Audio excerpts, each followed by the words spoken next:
शुभ सकाळ सगळ्यांना. मी सुवर्ण डेली रुटीन चॅनलमध्ये तुमचं खूप खूप स्वागत करत आहे. सुंदर दिवसाची सुरुवात स्वामींच्या सेवेपासून आणि स्वामींच्या आशीर्वादापासून झालेली आहे. तर सर्वांना श्री स्वामी समर्थ. सकाळची देवपूजा वगैरे झालेली आहे आणि आजचा खूप छान दिवस आहे, कारण की आज आहे रक्षाबंधन. सर्वांना रक्षाबंधनच्या खूप साऱ्या शुभेच्छा. आजच्या दिवशी काय स्पेशल होणार आहेत पुढे तुम्हाला तर व्हिडिओमध्ये पाहायला भेटणारच आहे. तर आजचा मेन्यू स्वयंपाकाचा ठरवलेला आहे. इकडं मी छोलेची भाजी केलेली आहे, गिरवीची, बटाट्याची भाजी केलेली आहे, सुक्का बटाटा पिवळा, आणि इकडे मसाले भात केलेला आहे. रक्षाबंधनसाठी आयुषला खूप बहिणी राखी बांधायला येतात, मग त्यांच्यासाठी म्हटलं चला सँडविच बनवून ठेवूयात, कारण की हे भाजीपोळी वगैरे काय कोणी खात नाही. तर म्हटलं सँडविचची तयारी करून ठेवली. तर इकडं छोले, श्रीखंड, बटाट्याची भाजी, चपाती असा नैवेद्य देवाला दाखवून घेतला. तू तिला नको नाही, ती चिडतीन, तू असं करतं परत. तुक तुक तुक कसं करते बघू बघू कसं केलं तू, कसं करत होती मग. ओ असं करू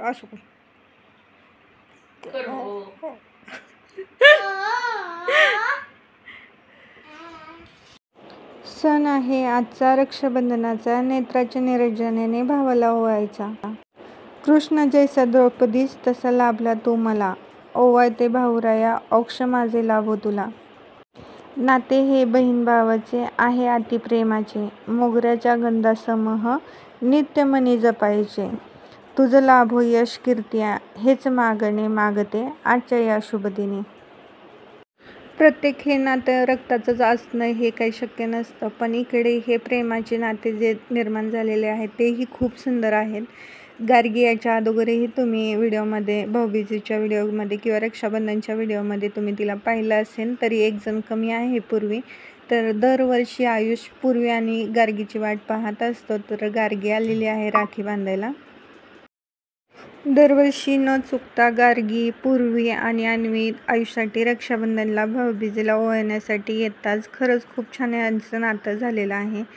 यांची रक्षाबंधन झाल्यानंतर ना आम्ही चाललेलो आमची रक्षाबंधन करण्यासाठी सोलापूरला. 1 डे ट्रिप होती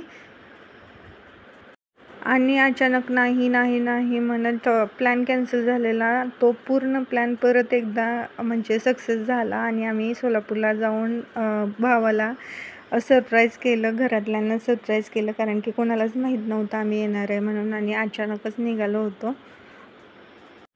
खरं तर आहे ना, आमची लहानपणापासून जास्त वेळेला रक्षाबंधन झालीच नाही आणि लग्न झाल्याच्या नंतर क्वचितच आमची रक्षाबंधन झालेली बरं का. 14 वर्षामध्ये फक्त एकदा का दोनदाच आम्ही रक्षाबंधनला भेटलेलो, कारण की लांब पडतं, जाणं येणं सोपं नसतं आणि शाळाही असतात, त्याच्यामुळं रक्षाबंधन तर होतच नाही. पण भाऊबीजेला आम्ही जात असतो. पण ह्या वर्षी आमची रक्षाबंधन झालेली आहे आणि मुलांचीही झालेली आहे. खूप छान वाटलं. 1 दिवसामध्ये आम्ही आमचा सण सेलिब्रेट केला. भावाला ओवाळणं झालं किंवा आमच्या मुलांचंही ओवाळणं झालं. बहिणीचे मिस्टर आम्ही तिघेही गेलेलो. तर असं मस्त सेलिब्रेशन रक्षाबंधनचं झालं. स्वीट अँड मस्त असं सेलिब्रेशन झालं. कसं वाटलं नक्की कमेंटमध्ये सांगा. आजच्या व्हिडिओमध्ये एवढंच होतं. आजचा व्हिडिओ तुम्हाला कसा वाटला, आवडला असेल तर लाईक, शेअर, सबस्क्राईब करायला विसरू नका. असे छान व्हिडिओ तुमच्यापर्यंत घेऊन येण्याचा प्रयत्न करेन. तोपर्यंत सर्वांना बाय बाय.